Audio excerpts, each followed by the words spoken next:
ओम कल्याण मार्ग का पथिक भाग संख्या 30 दूसरी आत्मिक परीक्षा। नास्ति सत्यम समम तपः। इस प्रकार ज्यों त्यों करके मैंने 2 मास से अधिक काट दिए और लाहौर के लिए प्रस्थान का दिन निकट आ गया।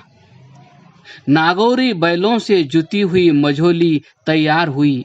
उसके नीचे और पीछे सब असबाब रखवा और बंधवा कर मैं पिताजी की सेवा में प्रणाम करने के लिए उपस्थित हुआ।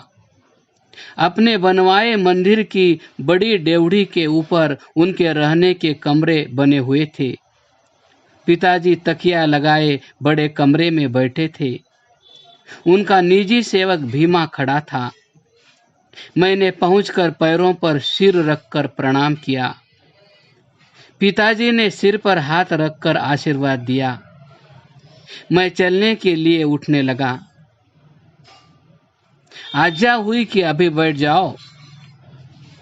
फिर भीमा भृत्य की ओर इशारा हुआ। उसने एक थाली में मिठाई और उसके ऊपर एक अठन्नी रखकर थाली मेरे सामने की।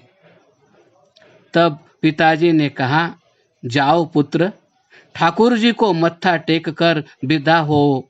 मर्यादा पुरुषोत्तम श्री रामचंद्र भगवान के पायक हनुमान जी तुम्हारी रक्षा करें।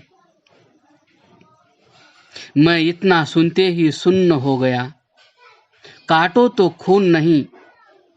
कुछ उत्तर न बन आता था। चुपचाप बैठा था। पिताजी ने मेरे मौन का कारण कुछ और ही समझा। मैं अपने निज के आराम के लिए जहां उन दिनों भी अधिक व्यय नहीं करता, वहां उदार भी बहुत था। जहां दूसरा आदमी 2 आने पारितोषिक देकर संतुष्ट होता, वहां मुझे 8 आने से कम देने में लज्जा आती। पिताजी स्वयं बड़े अच्छे प्रबंध करता थे और उनके गृह का सारा व्यय बड़े नियम से चलता था। पिताजी ने समझा कि मैं 8 आने की भेंट देवता के लिए कम समझता हूँ। भीमा को कहा गया कि अठन्नी उठाकर 1 रुपया रख दे। उसने ऐसा ही किया। तब पिताजी ने कहा, लो पुत्र, अब ठीक हो गया।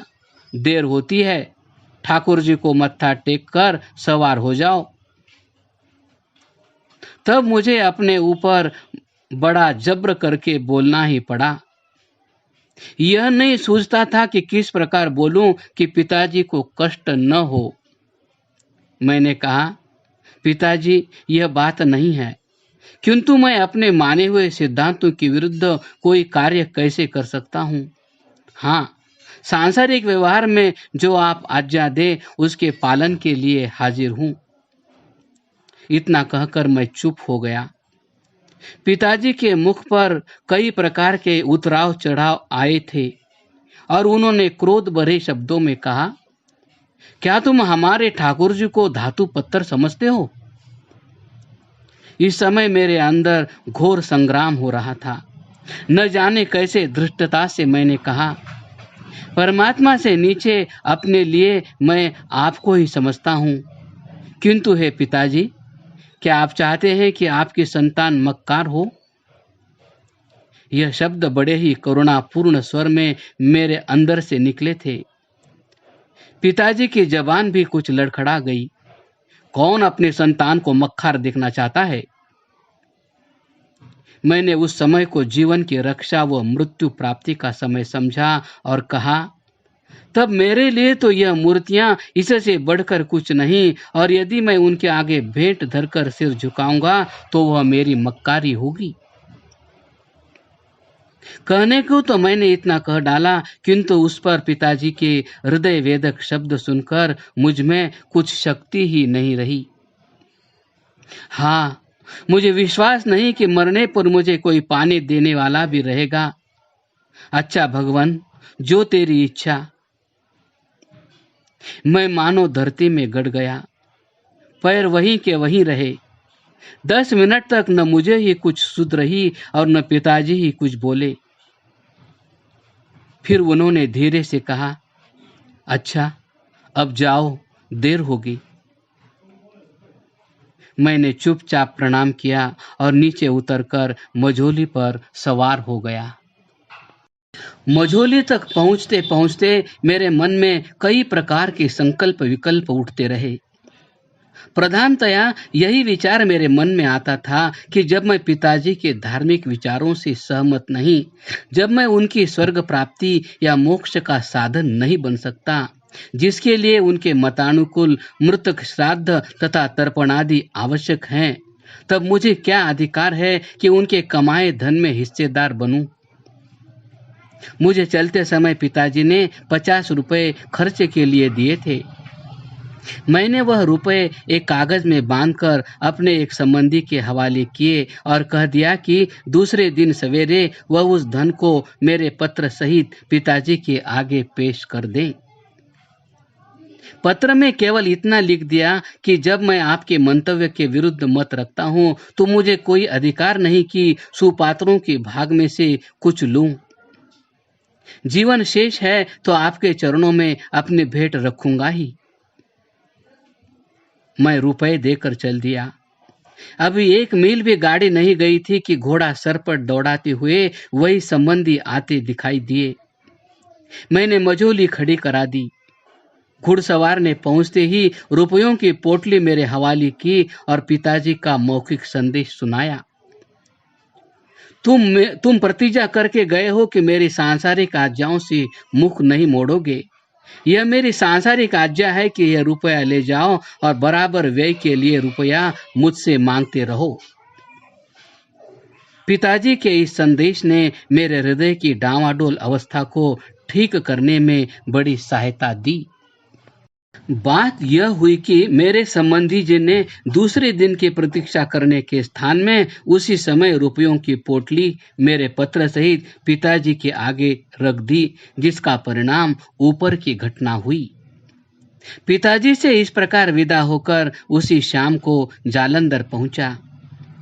वहां देवराज जी से जात हुआ कि मेरी अनुपस्थिति में पंडित शिवनारायण अग्निहोत्री आए थे, जिनके व्याख्यान सरदार विक्रमासिंह आहलूवालिया के स्थान में हुए, किंतु वे ठहरे लाला बालक राम जी के पास थे। भाई बालक राम जी ने उस समय उनकी निर्बलताओं को खूब समझा और मुझे कहा कि यद्यपि हमारे यहाँ ठहरकर यह आदमी आर्य समाज के विरुद्ध नहीं बोलता, तो भी यह किसी न किसी दिन गुरुडम पर हाथ मारेगा और स्वामी दयानंद और आर्य समाज के विरुद्ध बोलेगा। भाई बालक राम जी आदमी अंतर को खूब पहचानने वाले थे और उनका निदान बहुत कुछ ठीक बैठता था। इसके अतिरिक्त यह भी ज्ञात हुआ कि मेरी अनुपस्थिति में आत्माराम सन्यासी भी जालंधर में व्याख्यान दिए गए हैं और उनके व्याख्यानों में सरदार विक्रमासिंह आहलूवालिया CSI भी आया करते थे। मुरली मल का धर्मशाला वाले आर्य समाज के मकान में एक आदित्यवार की ईश्वर प्रार्थना और उपदेश का आनंद उठाकर मैं लाहौर पहुंच गया। लाहौर में परीक्षा की तैयारी। आश्विन संवत 1942 के मध्य में अर्थात सितंबर सन 1885 की समाप्ति पर मैं लाहौर लौट आया। हमारे कानूनी प्रोफेसर श्री पारकर के लाहौर से बदल जाने के कारण उनके स्थान में कार्ल स्टीवन साहब हमारे प्रोफेसर नियत हुए। यह बड़े शांत स्वभाव तथा जनप्रिय थे।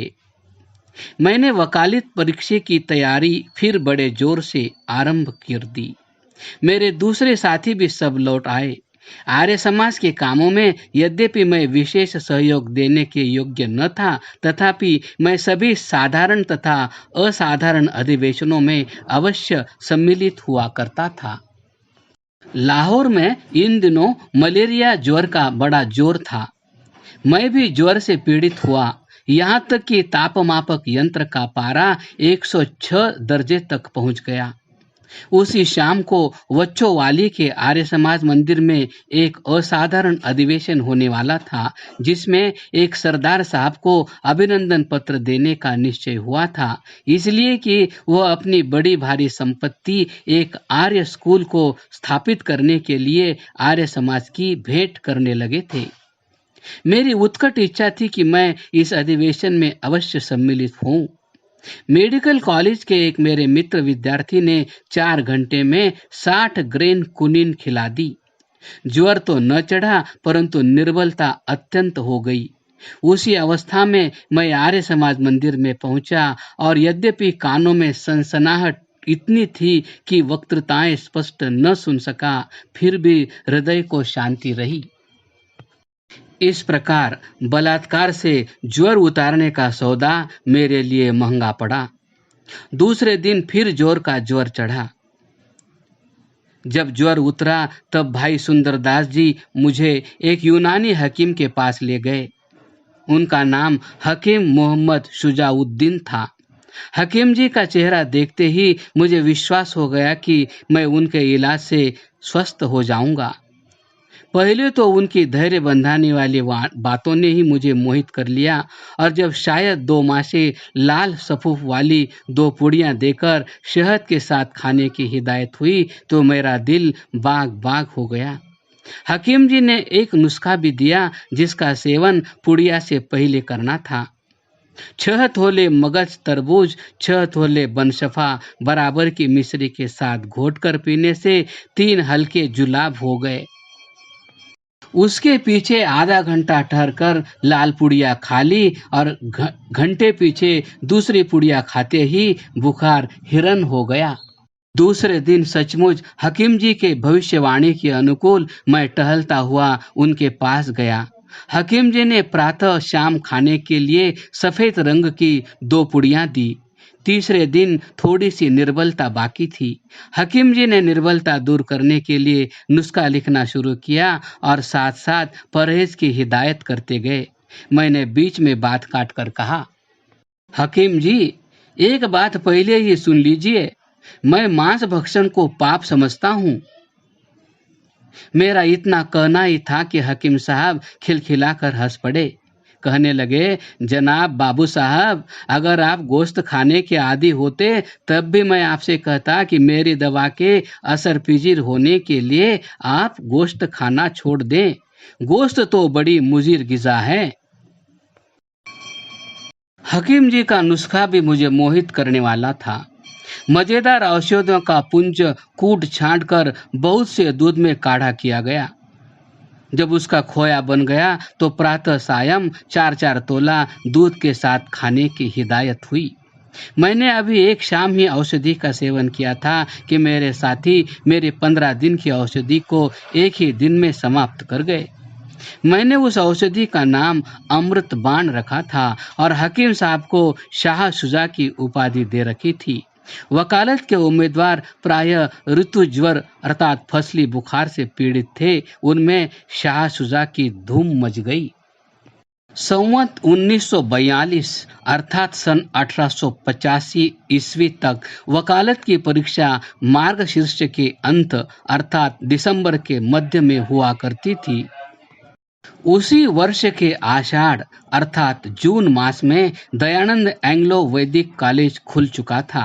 श्रीमान हंसराज जी कॉलेज की सेवा के लिए जीवन प्रदान कर चुके थे, और मियानी निवासी श्री लाला ज्वाला साहेब जी के 8,000 रुपयों के दान ने कॉलेज का खुलना संभव कर दिया था।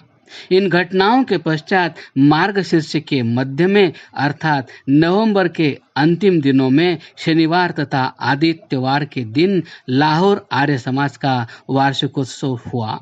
यद्यपि रोग से निवृत्त होने के पश्चात निर्बलता हो गई थी तथा परीक्षा की तैयारी का बोझ अधिक था, फिर भी अपने धर्म समाज के लिए हृदय में प्रेम का ऐसा भाव था कि वार्षिकोत्सव से एक पल के लिए भी बिछुड़ना असंभव प्रतीत होता था। यह पहला ही अवसर था कि पंडित गुरुदत्त को मैंने दयानंद कॉलेज के लिए लाहौर आर्य समाज की वेदी पर से अपील करते हुए सुना। उसी व्याख्यान से मेरा चित्त पंडित गुरुदत्त की ओर आकर्षित हो गया और अधिक मिलने से मैंने शनै शनै अनुभव किया कि यही एक आत्मा है जिसके साथ मेरे आत्मिक भाव ऐक्य को प्राप्त हो सकते हैं।